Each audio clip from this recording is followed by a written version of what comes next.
Hey, it's Mike Jacob coming at you with a thought before Pesach.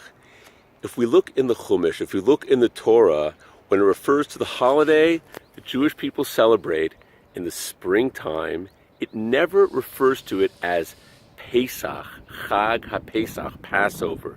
It always refers to it as Chag HaMatzot.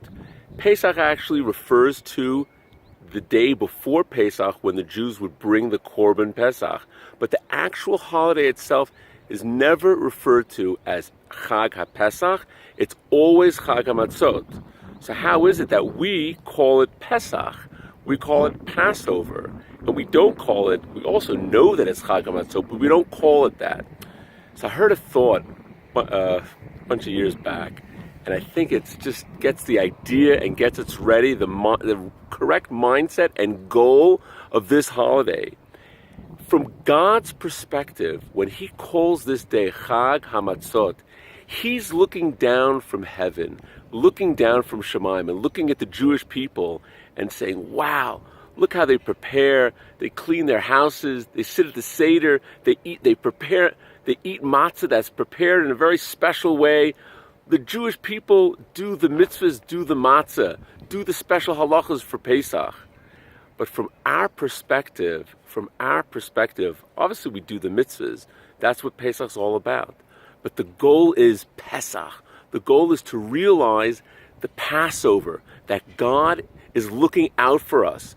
Just like in Egypt, He would pass over the Jewish homes and protect us and smite the firstborns of the Egyptians. That's life. That's the goal of Pesach, is to realize that everything happening in this world is Passover. It's Hashem protecting us. Hashem is looking out for us in everything, in every aspect of life. And that's what we have to come out of Pesach feeling and be sensitive to.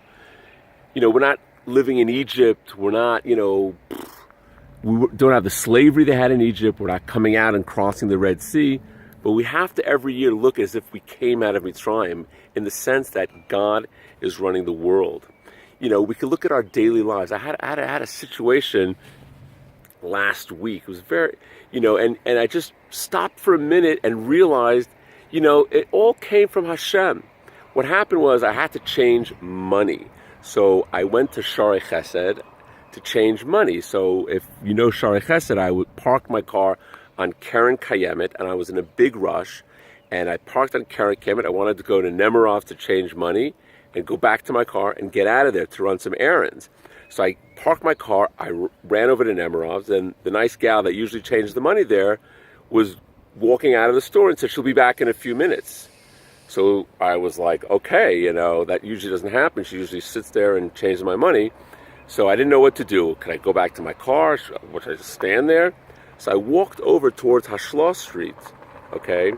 And when I get to Hashloss Street, I see a friend of mine coming down the street, and he was actually looking for somebody, and he couldn't find anybody to help him be a guarantor on a loan he needed to take. He wanted to take a gemach loan for the holiday or whatever, and he couldn't find anybody. He was looking for a couple hours. So he just walked down right there, and I happened to walk just over there when he was walking down, and I was able to sign for him so he could get his gemach loan for the holiday.